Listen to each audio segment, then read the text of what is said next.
I'm preparing to divorce my ice-cold husband of 3 years. He hands over his monthly allowance and never misses gifts on important holidays, but he's as cold as an unmeltable iceberg. My mother-in-law tried to persuade me, it's normal for men, especially soldiers, to be poor at expressing themselves. But what I want is a warm bed that comforts, not a frozen statue that chills me to the bone. I pushed the divorce papers in front of him, and suddenly a voice I had never heard before exploded in my mind. Do not sign. If you dare sign, I'll show you what it means to die. All my savings are in the army green box in the third drawer of the nightstand. The password is her birthday. Give it all to her. I stared at the man in front of me, who had remained expressionless from start to finish, not even a furrowed brow, and was completely stunned. Sign it. The house and car are all yours. I'll leave with nothing, I said, my voice calm, yet my heart felt as though it were being sliced back and forth by a dull knife. It was our wedding anniversary, also my birthday. I waited for him all night, but he never returned. The next day, the news showed him carrying an injured female comrade on his back, trudging through mud and rock debris for over 10 kilometers. He became a hero, and everyone praised his heroic deeds. Only I knew that the female comrade was his childhood sweet sister. Meanwhile, I, his legitimate wife, didn't even receive a single explanatory phone call. I was tired and decided to let go. The man across from me, Ethan, wore a crisp military uniform, the wheat ears and star insignia on his shoulders glinting gold, making his face appear even more stern. He silently picked up the pen, deftly unscrewing the cap. Just as I thought everything was about to be settled, that voice in my head rang out again, filled with the bitterness and despair of someone resigned to their fate. Just sign it. It's not like she ever loved me anyway. In these 3 years, she's hardly even looked at me properly. I'm nothing but a failed ATM for her emotional needs. Fine, after the divorce, I'll apply for the most dangerous peacekeeping mission, and just die out there. I looked up abruptly, staring at him intently. His face remained as unmoving as an iceberg, his gaze steady, betraying no emotion. But the voice in my head was still frantically scrolling through messages. What are you looking at? Do you think I'm useless? Can't even keep a wife? Ugh, men. You deserve it. Who told you to be as clumsy with words as a gourd with its mouth sawn off? My heart gave a start. What is going on? Am I hearing things? Why aren't you signing? I probed tentatively. His fingers gripping the pen had turned white at the knuckles from the force, yet he uttered the most hurtful words, thinking about how to get more assets? Bullshit. I'd gladly tear my heart out for you. Take more. Take as much as you can. Don't live so hard from now on, don't go buying those no-name shabby clothes online just to save a few $100. With a bang, I felt as if the top of my skull were about to be blasted off by these words. The words coming from his mouth and the thoughts in his mind were actually 2 completely different versions. I tightened my grip on a corner of the divorce agreement, the paper crumpling under my hand. Ethan, are you keeping something from me? He lifted his eyelids, his deep eyes showing no ripples. No. There is. There's something major. I'm going crazy loving you. But I don't dare say it. I'm afraid if I speak up, we won't even be able to maintain this fragile relationship. I'm afraid you'll think I'm disgusting. My heart tightened violently. I'm not leaving anymore, I blurted out almost instantly. After speaking, I noticed that Ethan's hand, which was holding the pen, trembled ever so slightly.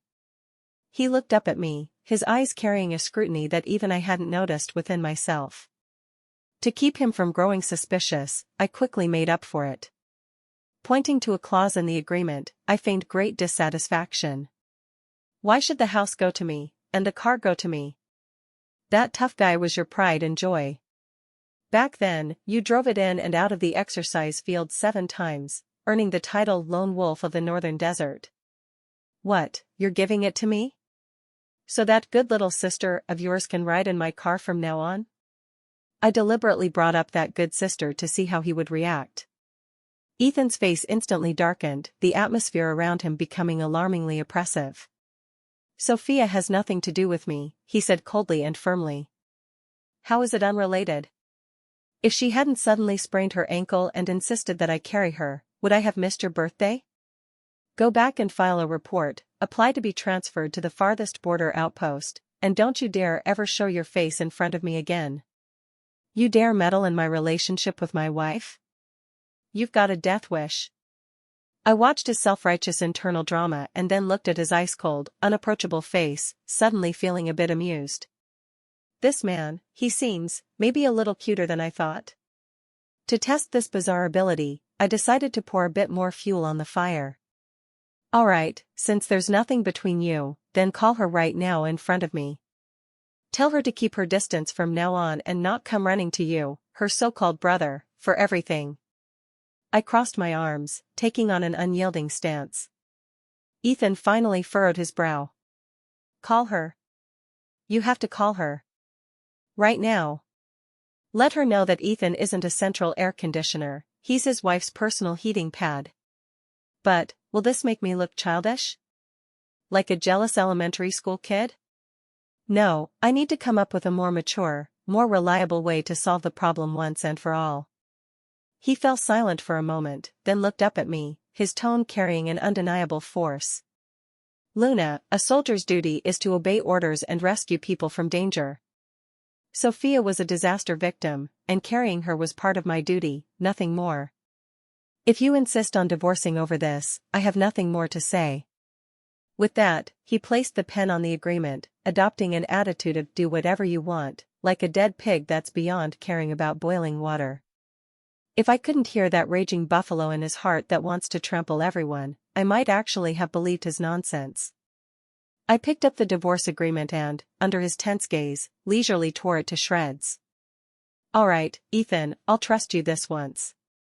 I noticed the tight line of his lips seemed to curve upward into an almost imperceptible smile. Meanwhile, my mind was already lighting up with fireworks. Great! My wife didn't leave. She didn't leave. She still has feelings for me. I knew it. I need to step up my training tonight. Gotta get my physical fitness in check. Strive to have a little one sooner. My face instantly flushed red. What kind of inappropriate thoughts were running through this man's mind? I tore up the divorce agreement, putting an end to the commotion for the time being. Ethan seemed to let out a sigh of relief, but his expression remained unchanged. He simply gathered the scraps of paper and meticulously threw them into the trash can, as if disposing of some confidential document. After tidying up, he sat across from me, separated by a coffee table. The atmosphere was a bit awkward. What should I say? I love you? Too sudden, it might scare her. Ask if she's hungry? Too cliché. Compliment how nice she looks today? Would she think I'm just a smooth talker? Listening to his internal turmoil, I couldn't help but want to laugh. So it turns out that the battalion commander Ethan, who barks orders and never compromises on the training ground, is nothing but a shy young man when it comes to facing me. I'm hungry. I decided to give him a way out. I'll go cook. He almost instantly stood up, moving as swiftly as a soldier hearing the charge trumpet. Watching his tall figure disappear into the kitchen, I followed and leaned against the doorframe. He took ingredients from the refrigerator, handling them with sharp efficiency. His knife skills when chopping vegetables were on par with those of a professional chef, the potato shreds cut uniformly and finely. The hands that usually held a gun now gripped a kitchen knife, yet there wasn't the slightest hint of awkwardness. He seemed to sense my gaze, as his chopping paused briefly, and the tips of his ears quietly turned red. Is she looking at me? Oh my God, is this apron too childish? The pink strawberry pattern. She bought it last time, saying it would be cute on me. She really does still like me. The smile on my lips deepened. That apron was indeed my purchase. I just wanted to tease him back then, never expecting he would keep it and wear it every time he cooked. Just then, my phone rang. It was Vivian, my childhood friend and confidant. Luna. Have you lost your mind? Seriously, you're not going through with the divorce? Are you keeping that man around for the new year? Don't you remember how you spent your birthday night, alone in front of the cake, wishing and crying like a little teary mess? Vivian's words spilled out like rapid-fire shots. I instinctively glanced at Ethan's back. His chopping motion didn't stop, but I picked up on his nervous signals in my mind. She's crying? She's actually crying? Because of me? Damn it. Ethan, you're such a jerk. You didn't even stay with your wife on her birthday, and you let her cry alone. Shooting you 100 times wouldn't be enough. The knife in his hand landed heavily on the chopping board with a thud. I was startled. I'll talk to you later, I'll get back to you. I hurriedly hung up the phone. What's wrong? I stepped forward, looking at his tense profile. Nothing, just a slip. His tone was flat, but I could see the veins bulging on the back of his hand. He picked up a piece of ginger and began chopping it fiercely, as if he wasn't cooking, but rather had a grudge against someone. It's all Sophia's fault, that jinx. She made my wife cry.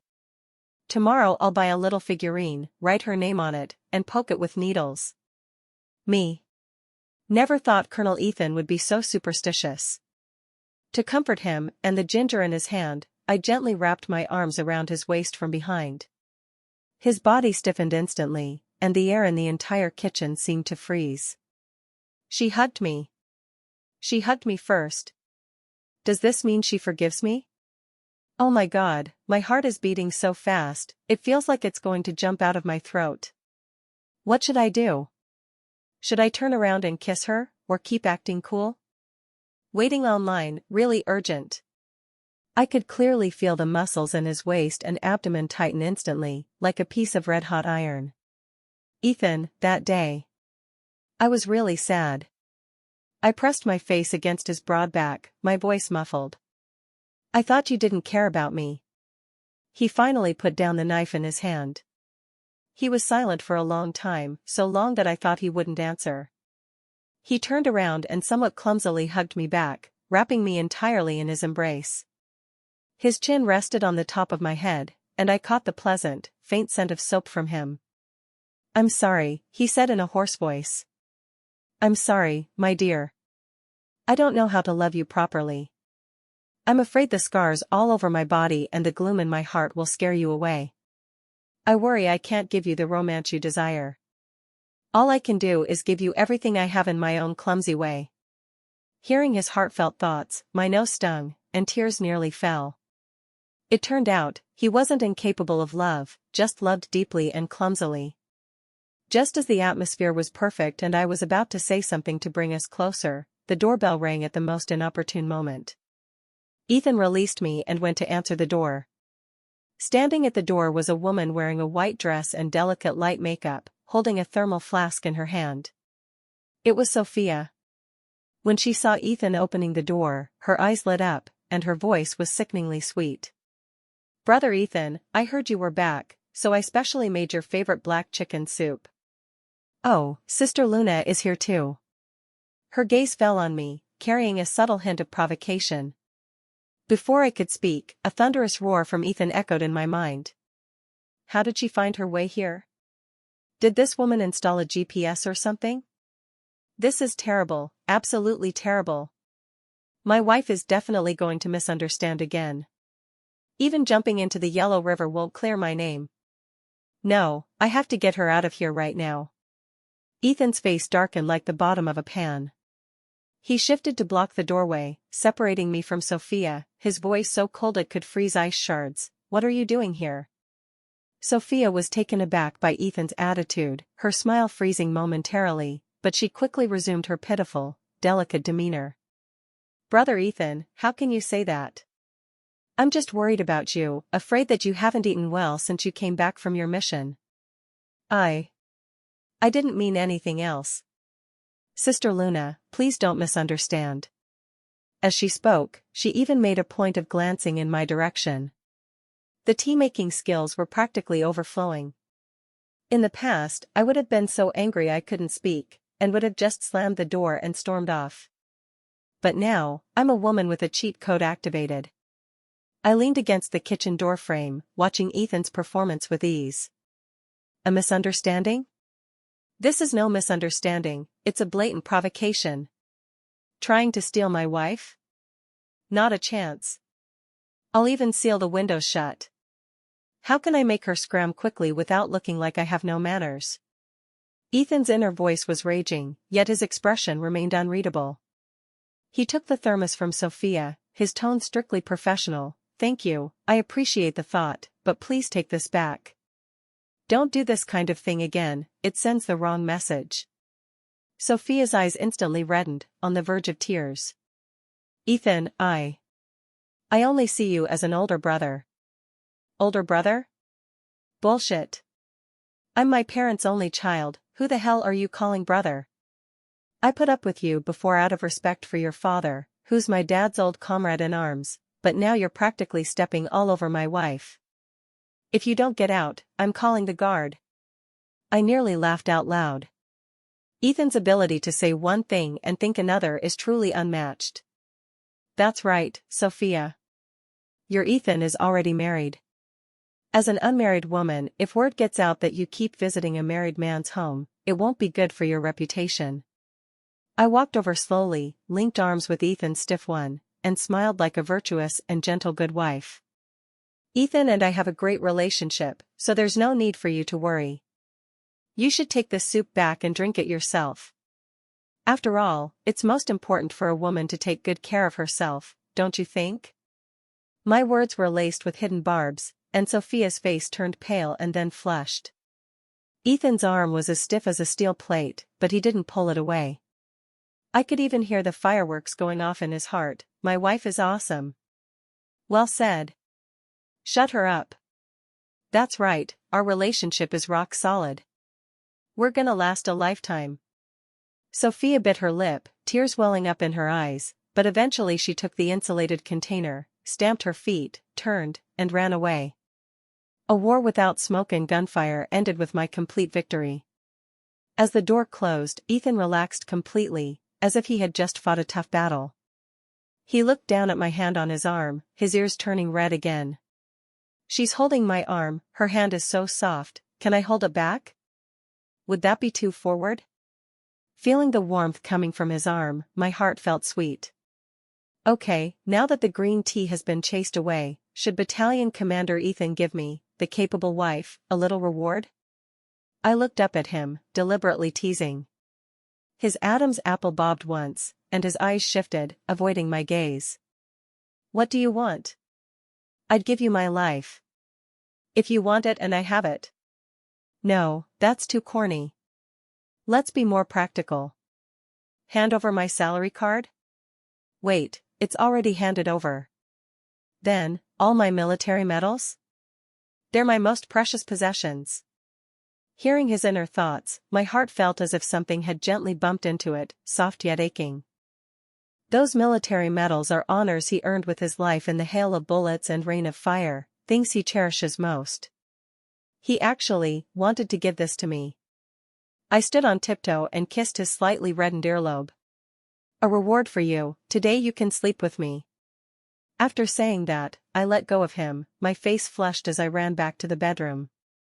Ethan was left standing there alone, and it took a full half-minute for the delayed and highly confused inner signal to finally reach me in my mind.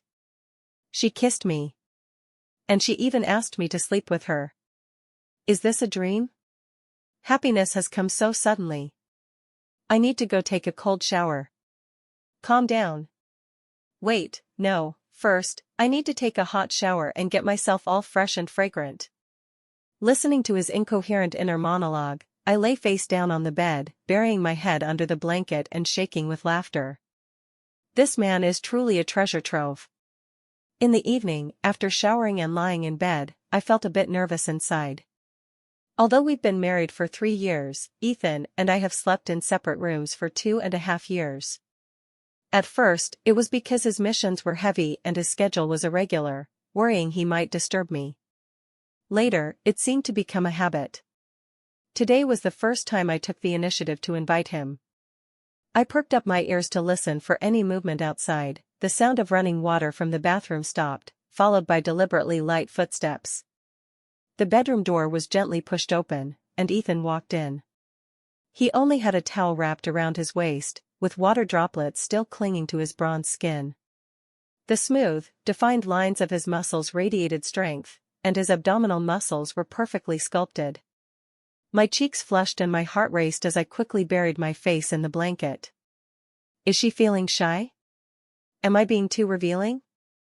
But the closet is over here. I should have gone to the guest room to change first before coming in. Ethan, you idiot. He fumbled to grab pajamas from the closet, turning his back to me as he hurriedly put them on. Then, he stood by the bed for a long time, like a statue.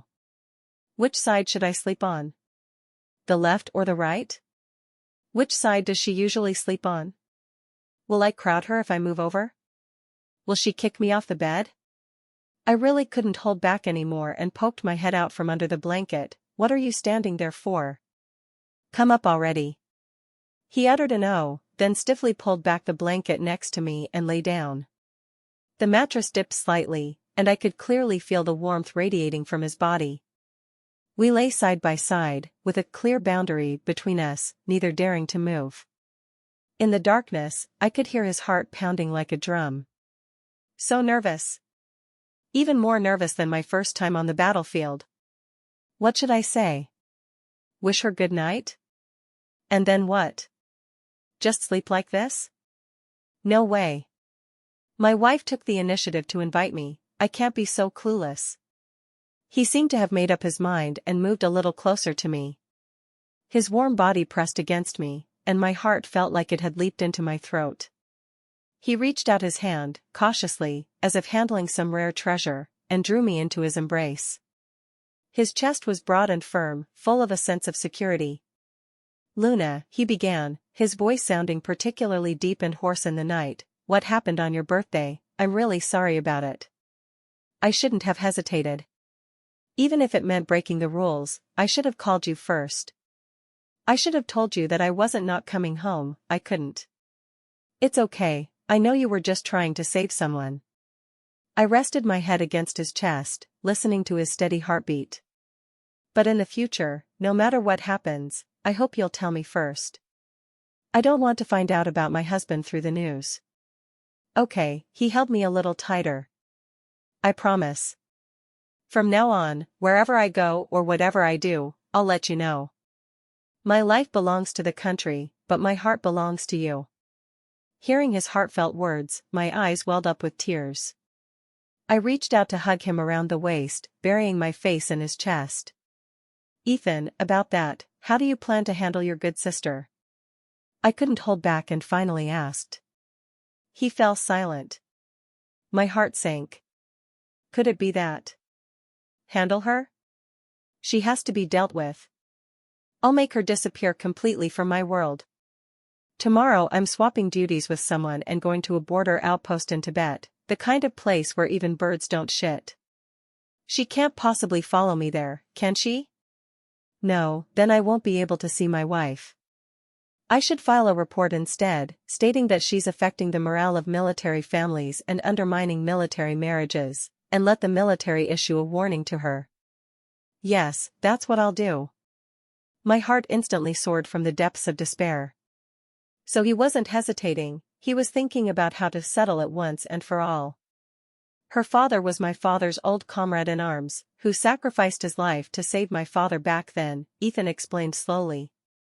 That's why, since we were young, both families have always encouraged us to take care of her. But care doesn't mean there's no bottom line. You're my wife, my bottom line. His voice wasn't loud, but every word carried weight. Anyone who dares to touch my bottom line, I'll make sure they have no tomorrow.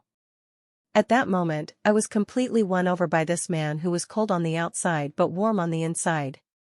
I lifted my head, accurately found his lips in the darkness, and kissed him. His body stiffened again, then he turned passivity into initiative and responded to me fervently. In my mind, it was his inner monologue exploding like fireworks. She kissed me. She kissed me again. My wife loves me so much. I, Ethan, am the happiest man in the world. That night was both long and short. The next morning, I woke to the aroma of a meal being prepared. Sunlight filtered through the gaps in the curtains. Stretching lazily, I felt entirely refreshed. The space beside me was already empty, and the sheet still carried his fresh, clean scent. I slipped on my slippers and stepped out of the bedroom, only to see Ethan bustling in the kitchen, still wearing that pink strawberry apron. Hearing the noise, he turned around and caught sight of me. His cheeks flushed slightly, and his gaze shifted away somewhat awkwardly. "You're awake? She looks even more beautiful today. Her skin is so pale, like milk. It's just that she's wearing a bit too little. What if she catches a cold?" I glanced down at the spaghetti strap nightgown I was wearing. It was indeed a bit too light for comfort. "Go put on more clothes."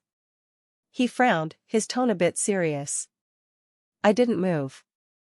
Instead, I walked over to him and hugged him from behind. "Not cold. With a little stove like you here, how could I be cold?" I said with a grin. His body stiffened once again.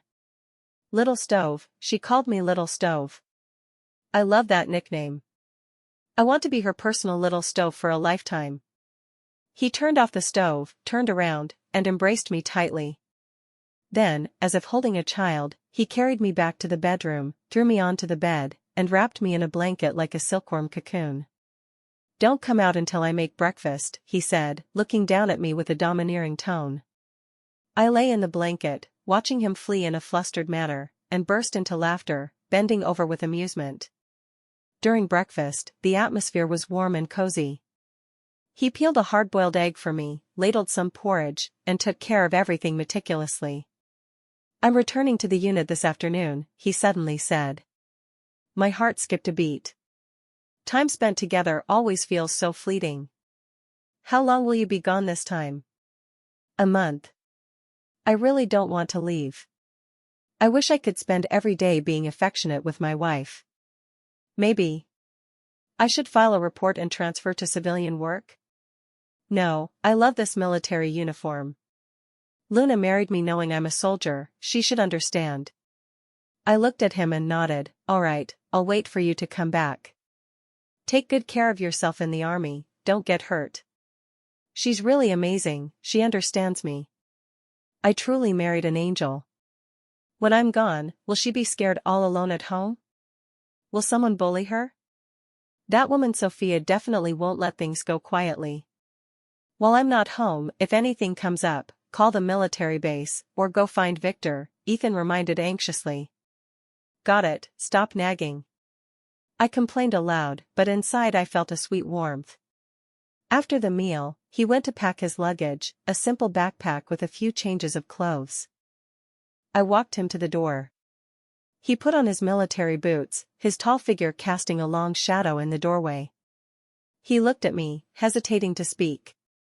I want to hug her. I want to kiss her. But damn, this military uniform is too solemn, not suitable for such sweet gestures. I stepped forward and actively straightened his collar. "Ethan," I looked up into his eyes, "next time you come back, could you bring me some snow lotus from Galmud? My best friend says it's good for the skin when steeped in water."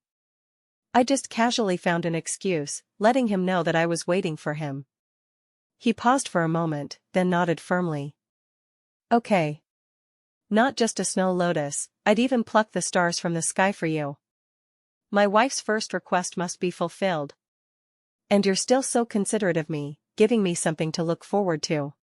He gave me a deep look, then turned and strode away.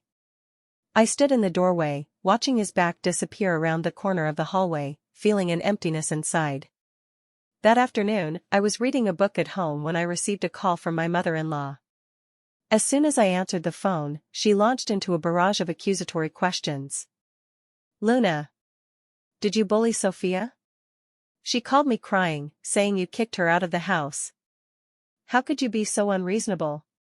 Sophia's father sacrificed his life to save your father-in-law, our family owes her a life debt. So what if she caused you a bit of distress?"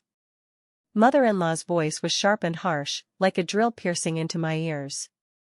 If it were before, I would surely have felt so wrong that I'd cry, then clumsily explain, only to be met with her saying, "Flies don't land on an egg without a crack." But now, I'm no longer that easy to push around soft persimmon I used to be. Mom, first of all, this is my home, not Ethan's dormitory. I get to decide who comes in. Secondly, Sophia is an unmarried young woman who brings soup to our doorstep while Ethan is on leave at home. What do you think her intentions are? Don't you have any idea? My tone was neither humble nor overbearing, and it even carried a chill.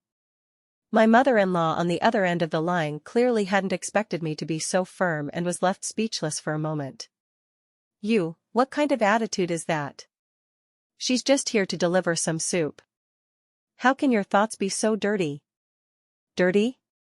Mom, Ethan is a soldier. You know better than I do what crime it is to undermine a military marriage.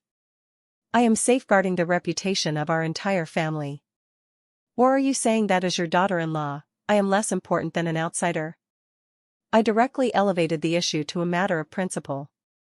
My mother-in-law was left speechless. You're twisting words and reasoning. Whether it's twisting words or not, you know in your heart. Mom, Ethan defends the nation in the army, and I protect our small family at home. We are one. I hope you can understand this principle as well. If there's nothing else, I'll hang up now. I'm in the middle of reading. After saying that, I didn't wait for her to respond and directly hung up the phone. The world grew quiet. Dealing with a mother-in-law who shows such blatant favoritism is pointless if you only give in. You have to be more resolute than she is. I thought that would be the end of the matter, but to my surprise, the next day, Sophia actually showed up and caused a scene at my workplace. I was working as an editor at a magazine, and she burst in just as we were in the middle of a brainstorming meeting. She stormed into the conference room, her eyes red as a rabbit's, pointed straight at me, and started crying. "Sister Luna.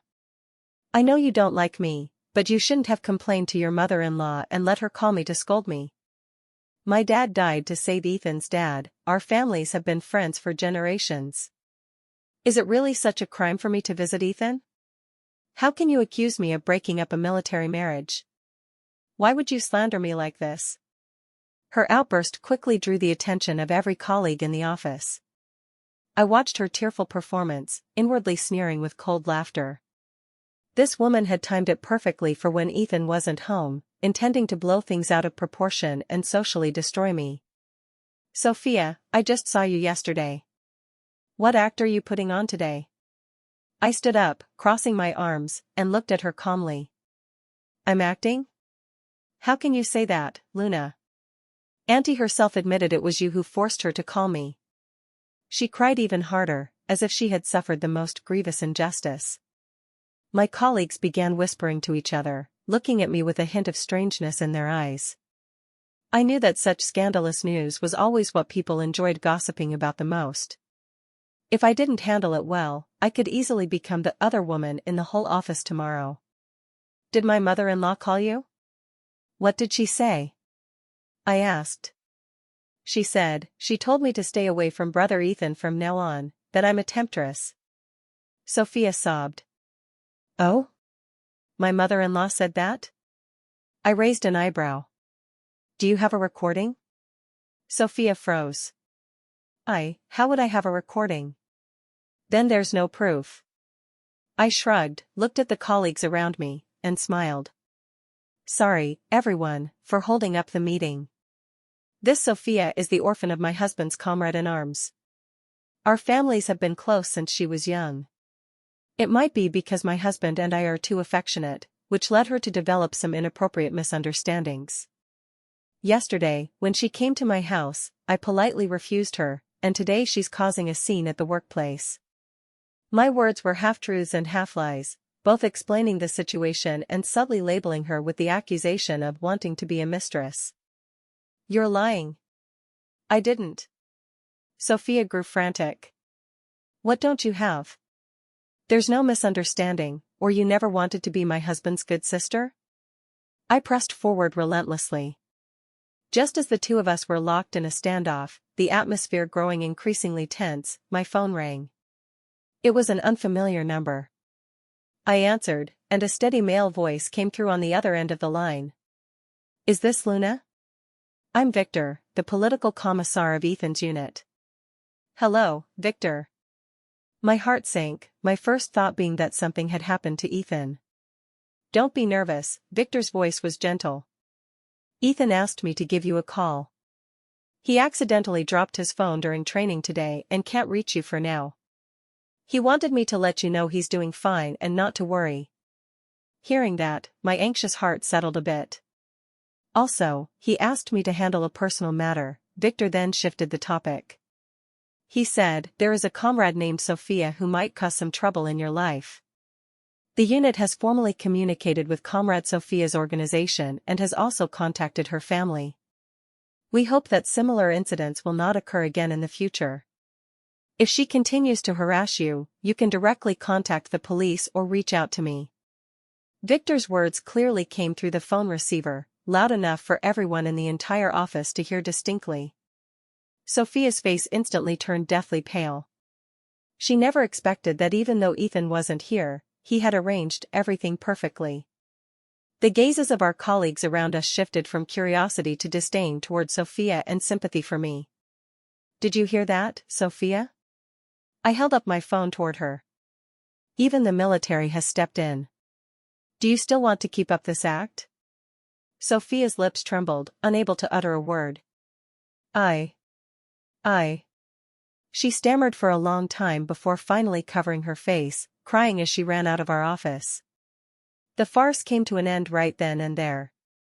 The editor-in-chief walked over and patted my shoulder. Are you okay? For incidents like this in the future, just call security to kick them out directly. I smiled and said, it's fine, Chief Editor, thank you. My colleagues also came over one by one to comfort me, expressing their disdain for the green tea and their admiration for military wives. Even though I won, I didn't feel at ease.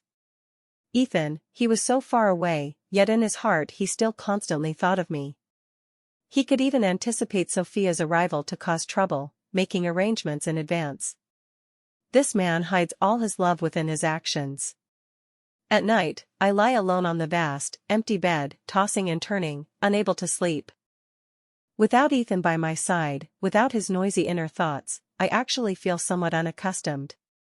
I took out my phone and flipped through the few photos we had taken together. In the pictures, he always wore that serious expression, while I, with a somewhat forced smile. Looking at them now, I realized that although he wasn't smiling, his deep eyes were filled with my reflection. Just as I was lost in thought, my phone suddenly vibrated. It was a friend request. The profile picture was a dark night sky dotted with a few stars. The name read, LZ. Without thinking, I accepted. The other person quickly sent a message, Sis-in-law, I'm Ethan's comrade. His phone's broken, so he asked me to check in on you. As I looked at this message, something felt off. The tone of this message. I tentatively replied, which of his comrades are you? I never heard him mention you. The other side replied instantly, I'm new here. I became even more suspicious. Rolling my eyes, I typed a message, oh, then tell him that I went to the hospital for a checkup today, and the doctor said, I'm pregnant. After sending the message, the other side fell silent. A full 5 minutes passed before the phone rang frantically. It was that unknown number calling for a video chat. I tapped to answer. On the screen appeared a familiar face, one written all over with anxiety and wild joy. The background was his military dormitory. He was wearing a green vest, his hair still damp, clearly having just finished training. Are you telling the truth? His voice was trembling. He looks nothing like the cold-faced camp leader now. I looked at him and smiled. Ethan, wasn't your phone broken? Ethan froze completely on the other end of the video call. The look of wild joy on his face hadn't yet faded, now mixed with the embarrassment and fluster of being caught. His expression was as colorful as a painter's palette. It's broken. This one. I borrowed it from a comrade. He stammered, his eyes darting around, too nervous to meet my gaze. But I could clearly hear the voice in his mind shouting, this is bad. She found out. She must think I'm a liar. I just missed her so much and was afraid she'd overthink things being alone at home, so I came up with such a stupid idea. I didn't mean to lie to her. Is that so? Your comrade must be really nice to you, then, lending you a phone and even letting you log into WeChat? I teased him on purpose. He doesn't have WeChat, Ethan finally managed to blurt out after a long pause. I couldn't help but burst out laughing. Looking at his utterly embarrassed expression, as if he wished he could crawl into a hole and hide, my heart softened completely. Alright, I won't tease you anymore, I said in a softer tone. I'm not pregnant, I was just tricking you. He visibly let out a sigh of relief, but then his eyes dimmed again, filled with disappointment. It's not real, then. I thought, well, I guess it makes sense. We've only just, there's no way it could happen that fast. But, I changed the subject, if you put in a little more effort, maybe by the time you come back next time, we'll have some news. I gave him a wink through the screen. Ethan's face flushed bright red in an instant, like a boiled shrimp, from his cheeks all the way down to the base of his neck. I'll work hard, he said resolutely, as if making a solemn vow. I have to work hard. Work my ass off. I'll file a report for extra physical training as soon as I get back. I'll do 200 pull-ups at a time.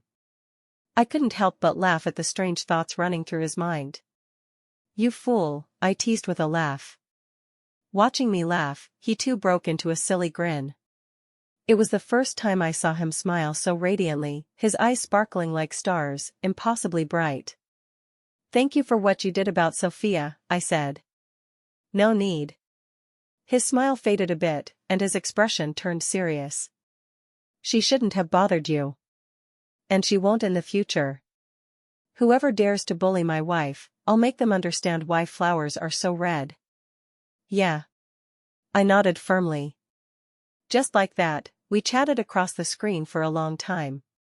Talking about my work, his training, and some trivial matters we had never discussed before. I found that he wasn't actually unwilling to talk, he just didn't know how to talk to me. And my mind-reading cheat code just happened to become the bridge between us. Before hanging up, he looked at me and whispered, Luna, wait for me to come back. Wait for me to come back, I will make up for everything I owe you. I'll take you to eat all the delicious food around the base, take you to climb the highest mountains, and watch the most beautiful sunrises. I'll make you the happiest military spouse in the world. Okay, I'll wait for you. I smiled, but my eyes were slightly moist. For the next month, my life was calm and fulfilling. Sophia never showed up again, and my mother-in-law stopped calling to cause trouble. I went to work and came home every day, spending my free time reading, working out, and occasionally going shopping with Vivian. Every night, I would video call Ethan for a little while. Even though most of the time I was the one talking while he listened, I knew that he remembered every single word I said. I could even sense his affection for me and his eagerness to return home from his increasingly bright eyes. A month passed by quickly. The day for him to come home arrived. I started cleaning the house a day in advance, changed the bedsheets, and even went to the supermarket to buy his favorite dishes. But I waited from morning until night, until the meal had long gone cold, but still, the familiar figure never returned. The phone went unanswered, too. Anxiety began to stir inside me. Just as I was growing restless and uneasy, Victor's call finally came through. His voice sounded weary and heavy. He said, Luna, brace yourself. Ethan and the others encountered a landslide on their way back. They're now out of contact. At that moment, it felt as if the entire world had fallen silent. My ears were ringing, and my heart seemed to be gripped by an invisible hand, the pain so intense I couldn't breathe. Out of contact, what does that mean? I heard my own voice trembling. We just can't reach him for now. Victor's voice was heavy with grief. Don't panic. We've already sent a rescue team. I'll inform you immediately as soon as we get any news. I don't know how I hung up the phone. My phone slipped from my hand, crashing to the floor, the screen shattering. I collapsed to the ground, my whole body feeling as cold as ice. Ethan has gone missing. That man who would call me angel wife in his heart, the one who would blush at just a word from me, the one who hid all his love in his actions. He has gone missing. I dare not imagine what lies behind those two words. I rushed out of the house like a madwoman, determined to find him. No matter where he was, I had to go to him. But I had just run downstairs when I was stopped by two people. They were two female soldiers sent by Victor.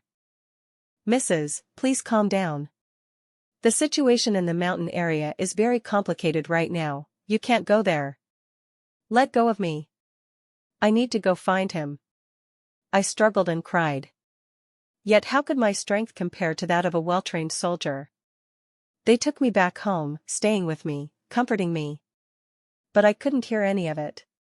My mind held only one thought: Ethan, you must be okay. You promised me you'd take me to see the sunrise, to let me be the happiest military wife. How could you break your promise? Time passed, minute by minute, each second feeling as long as a century. I had neither water nor food, just lying there with my eyes open, staring out the window, from the darkness of night until the break of dawn. The second day, the third day, there was still no news from the rescue team. I was on the verge of collapsing. Vivian and my parents rushed over to stay by my side. My mother-in-law and father-in-law also came. My mother-in-law cried so hard that she fainted several times. She held my hand and kept saying, "It's all my fault, it's all because I treated you poorly before. Luna, Ethan, he will be fine, won't he?" Looking at her face, which seemed to have aged 10 years overnight, I couldn't utter a single comforting word. Because even I myself am almost unable to hold on any longer. Just when everyone had fallen into despair, my phone, with its cracked screen, suddenly and miraculously rang. It was an unfamiliar number. With trembling hands, I pressed the answer button. On the other end of the line, there was a clamor. The sound of wind, rain, and the anxious shouts of many people. Then, a faint yet incredibly familiar voice came through.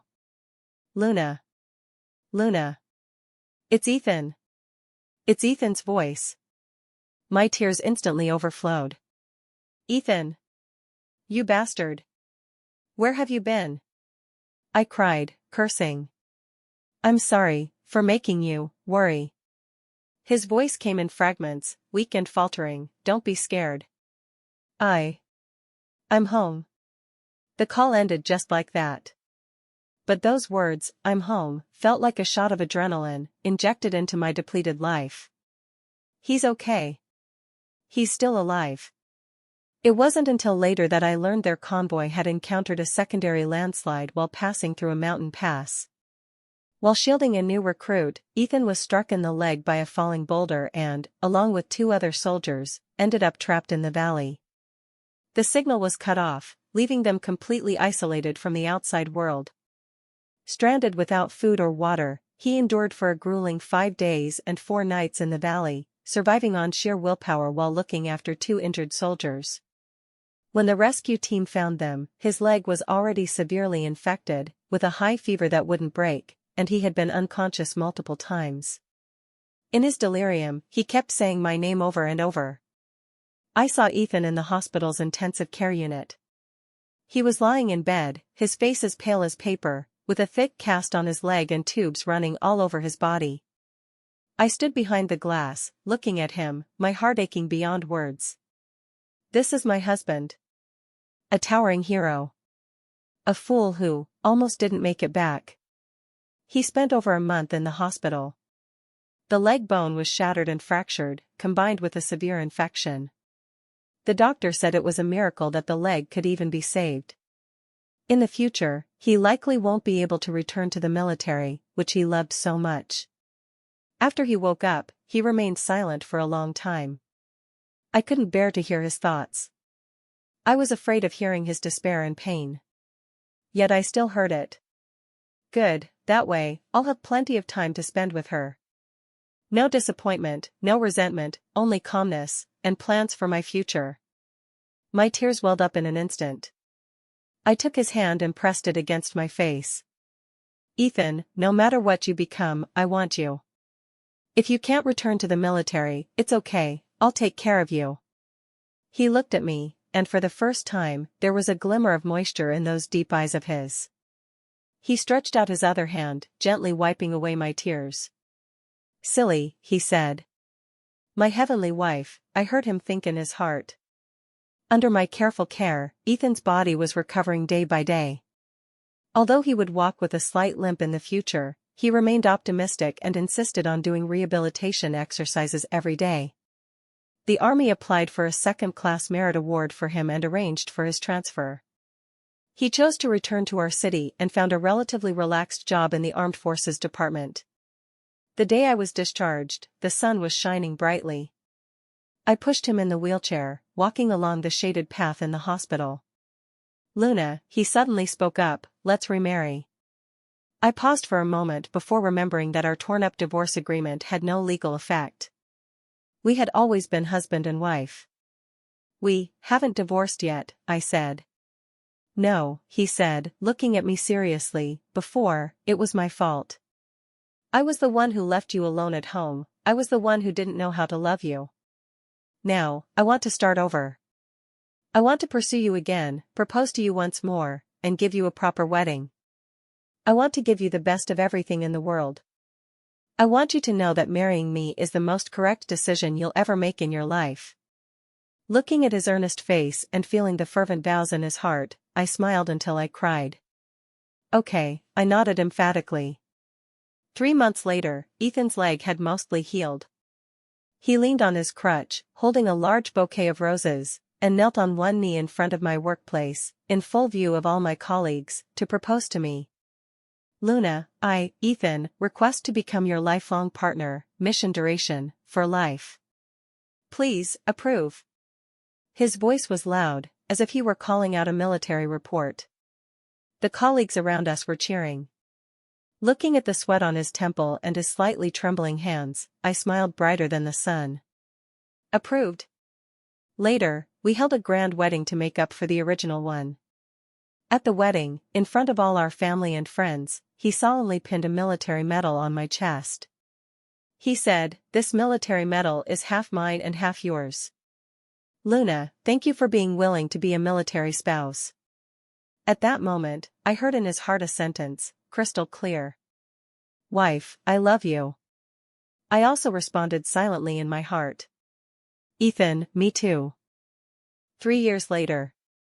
On a spring weekend, the sun was just right, and the breeze was gentle. I pushed the stroller, with Ethan holding our 3-year-old Zayadubo's hand in one hand and carrying the picnic basket in the other. Our family of 4, oh yes, and our 5-month-old baby growing inside me, strolled leisurely along the tree-lined path in the park. Zayadubo is named Orion, meaning starlight brilliance, a name Ethan insisted on. He said he wanted our child to be as vast as the night sky and as bright as the stars, illuminating our lives. Orion looks just like Ethan, with a high-nose bridge and big eyes, but his personality is like mine, sweet, adorable, and always smiling. At that moment, he was riding on his dad's shoulders, tugging at Ethan's hair with his little hands, and shouting in his cute, toddler voice, "Daddy! Hurry up! There are ducks ahead." Ethan had no choice but to pick up his pace with an indulgent smile. His leg still had a slight limp, but it no longer affected his daily life at all. After transferring to civilian work, he joined the Armed Forces Department, working from 9 to 5, occasionally leading troops in training, living as regularly as a retired veteran. Watching the backs of the two of them, father and son, I couldn't help but laugh out loud. In my mind, that familiar, foolishly ecstatic internal monologue echoed once again. My wife is smiling. She's looking at me. She must be thinking about how handsome I am again. Hee hee, Orion sitting on my neck, doesn't that feel especially secure? Once the second one is born, I'll carry him like this too. No, I'll carry both of them together. Ethan, you are the happiest man in the world. I covered my mouth, laughing so hard my shoulders shook. After all these years, his inner monologue is still this straightforward and pure-hearted, not a bit changed. In the second year after our wedding, I got pregnant with Orion. That day, I handed him the pregnancy test stick. He stared at the 2 lines on it for a full 3 minutes, then suddenly raised it over his head as if holding an Olympic medal, shouting, "Report. Mission accomplished. We have the fruit of our love." Then he blushed and softly added, "Honey, you've worked hard tonight.